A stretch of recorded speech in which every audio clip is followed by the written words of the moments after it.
Everybody behave. And action. Okay, my rolls in.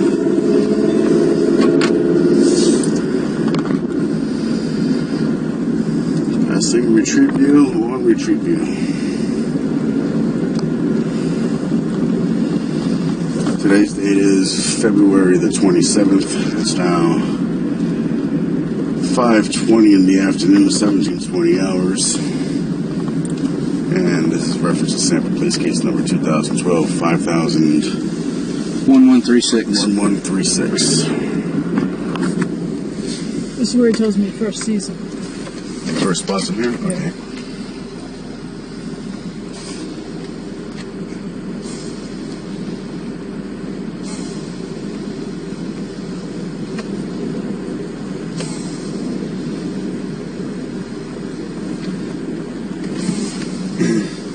So we're stopping at the bend.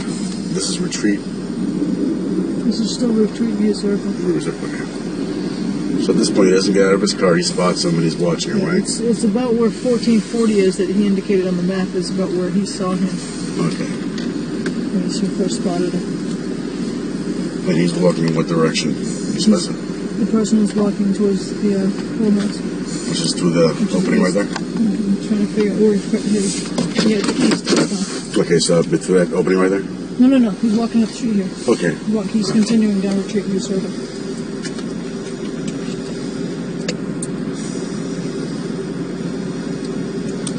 Why don't you go ahead and ride with him to get the audio from inside there? See what he's talking about? Well, I guess not. He's going to stop again up here because he's... Let him get in the back. Yeah, why don't you do that? Yeah. Alright, I'm gonna pause it. Let him know. Pick him up at? Right here, right in front of this house. Okay.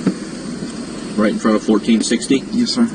All right. And what was he was walking in between the buildings, or? He was walking like in the grassy area, like up towards, kind of between these two poles, and like I said, it was rainy, and he was just leisurely looking at the house, and like I said, my wife I left for the grocery store, and I just felt like something was off about him. Right. So I said, and there's been a history of break-ins in that building, and I had called previously about this house. Right. When the police arrived at this house, when I called the first time, the windows were open and the door was unlocked. And the police came and secured it. So I said, you know what, it's better to just call, and I kept driving. I passed him, and he kept staring at me and staring around, looking around to see who else was. I don't know why he was looking, but did he walk off from there, or did he stop there last night? He stopped, and he like looked around, and that's why that's what threw me off. Was it's raining? I didn't understand why somebody would be just stopping in the rain, especially. Then it wasn't like he was trying to run to get out of the rain, and I had never seen him before. Didn't look like he was exercising. Where was he standing at when he stopped? Right in front of 1460. On the sidewalk or in the ground? Yeah, in the grassy area. Right in the grassy area? Yes. Okay. Like about right in front of where the car is? Yes, sir. And then I drove past him. Okay. And I went to the clubhouse. All right. Up here on the right-hand side. And parked up there? Yes, sir. And what was his naturally he left? He caught up to you up here, or? Yes, I called the non-emergency line, and when I got through, I parked at the clubhouse. All right. And they asked me, where I was, and I told them the clubhouse, and I think I gave them the address of the clubhouse. Where'd you park at? Right up here next to that green truck. I don't think that truck was there, but I just pulled up. Okay. So you just pulled in here? Yes, sir. And this is where you got out? No.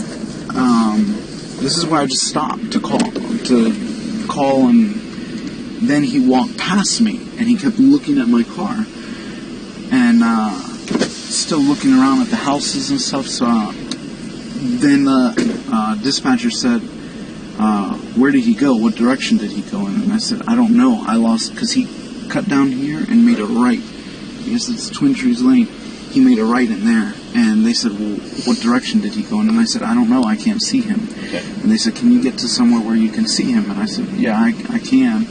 So I backed out. All right.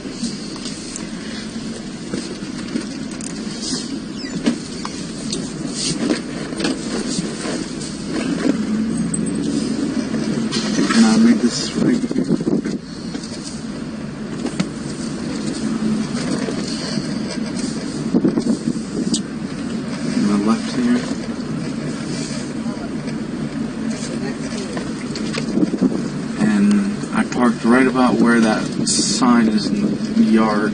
In front of the Ford truck. Yes, and I saw him standing right about here. And I saw him walking back that way and then cut through the back of the houses. He looked back and he noticed me and he cut back through the houses. I was still on the phone with non-emergency. And then he came back and he started walking up towards the grass and then came down and circled my car. And I told the operator that. He was circling my car. I didn't hear if he said anything. Right. But he had his hand in his waistband. And I think I told the operator that. And they said, "Where are you?" And I could not remember the name of the street. Because I don't live on this street. Right. Retreat View Circle goes in a circle. Right. And I said, I don't know. And he goes, "We need an address." And I said, "I don't know an address." I think I gave them my address. And they said, "Give us directions to get to you." And I said, "If you tell the police to go straight at the clubhouse and make a left, my truck will be there." And again, they asked me where he went, what direction he went in. And I said, "I don't know." And then I thought to get out and look for a street sign. Right. So I got out of my car and I started walking. Right. Go ahead. Oh.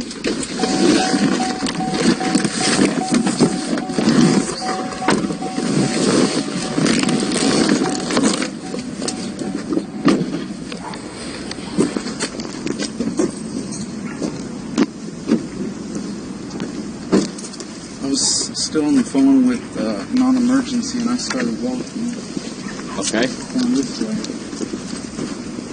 And because I didn't see a street sign here, but I knew if I went straight through that's Retreat View Circle, and I could give him an address, because he said, "Just give me the address of the house you're in front of." Okay. And there's no address, because these are the back of the houses. So I walked through here, and I didn't see him at all. I was walking, and I was still on the phone with the non-emergency. Okay. I got to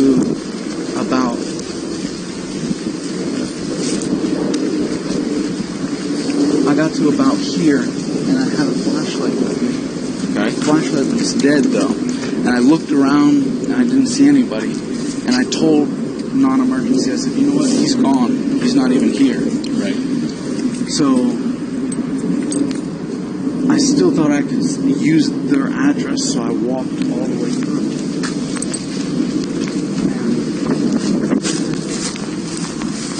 I actually walked all the way to the street, and I was going to give them this address, and they said, "Well, if he's not there, do you still want a police officer?" And I said, "Yes." And they said, "Do you still want a police officer?" And I said, "Yes." And they said, "Are you following him?" Oh, I'm sorry, back there, they said, "Are you following him?" And I said, "Yes," because I was, in the area. And they said, "We don't need you to do that." And I said, "Okay." So that's when I walked straight through here to get the address so that I could meet the police officer. And then they said, I said, "He's not here." They said, "Do you still want him to come?" And I said, "Yes." And they said, "Where do you want him to come to?" And I said, "You know what, just tell him to meet me at my truck next to the clubhouse. If he goes straight into the clubhouse and makes a left, I have a Honda Ridgeline, silver Honda Ridgeline parked right there. I'll meet him right there." So I started walking back.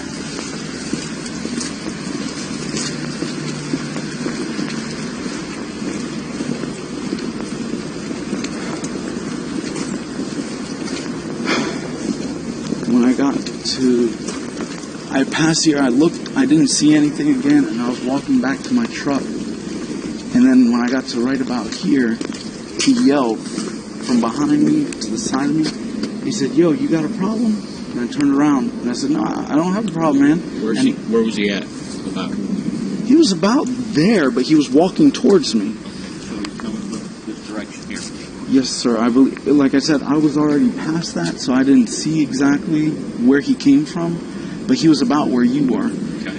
And I said, "No, I don't have a problem." And I went to go grab my cell phone, but I had left it in a different pocket. And I looked down in my pant pocket, and he said, "You got a problem now." And then he was here, and he punched me in the face. Right here? Right up around here. Okay. To be honest with That's you, fine. I don't remember exactly. I think I stumbled, and I fell down. He pushed me down. Somehow he got on top of me. On the grass or on the cement? It was more over towards here. I think I was trying to push him away from me, and then he got on top of me somewhere around here, and that's when I started screaming for help. I started screaming help as loud as I could, and then is when he grabbed me. Oh, I tried to sit up, and that's when he grabbed me by the head and tried to slam my head down. Were you on the cement? No, my body was on the grass. My head was on the cement. You can't see the best location this one? Yes, sir. That's as best as I could feel through my jacket. I felt like my body was on the grass and my head was on the cement, and he just kept slamming it. And I kept yelling, help, help, help, as loud as I could. He put his hand on his nose, on my nose, and his other hand on my mouth. He said, shut the fuck up. And then I tried squirming again, because all I could think about was when he was hitting my head against it, felt like my head was going to explode, and I thought I was going to lose consciousness. So I tried to squirm so that I could get, because he only had a small portion of my head on the concrete. So I tried to squirm off the concrete. And when I did that, somebody here opened the door, and I said, help me, help me. And they said, I'll call 911. I said, no, help me. I need help. And I don't know what they did, but that's when my jacket had moved up, and I had my firearm on my right side hip. My jacket moved up, and he saw it. I feel like he saw it. He looked at it, and he said, you're going to die tonight, motherfucker. And he reached for it, but he reached, like I felt his arm going down to my side, and I grabbed it, and I just grabbed my firearm, and I shot him. One time. After you shot him, keep on going. What did he say? After I shot him, he like sat up. So you're still in this position here, basically. Yes, sir. Laying down here. You shot him, so he's in the grass. Yes, sir. He was on top of me like this. I shot him, and I didn't think I hit him because he sat up and he said, "Oh, you got me. You got it. You got me. You got it." Something like that. So I thought he was just saying, "I know you have a gun now. I heard it. I'm giving up." Mm-hmm. So I don't know if I pushed him off me or he fell off me. Either way, I got on top of him and I pushed his arms apart. I said, Trying to flip him over? I don't remember how I got on top of him. I'm sorry. That's fine. But I got on his back and I moved his arms apart because when he was repeatedly hitting me in the face and the head, I thought he had something in his hands. And so I moved his hands apart. So you had him face down then? Yes, face down, and I was on his back. And then somebody came with a flashlight, and I thought it was a police officer. Mm-hmm. So I said, "Are you the police?" And I still had my handgun out, and I told him, I said, "Are you the police?" And my gun's right here.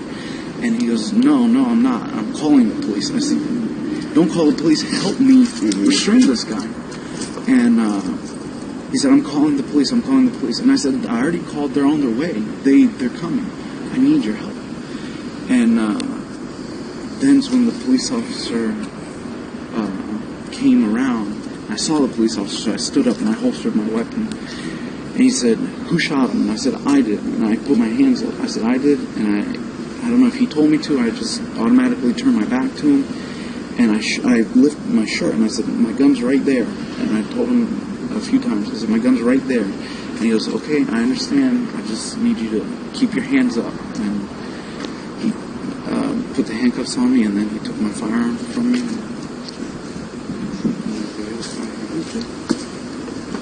Questions?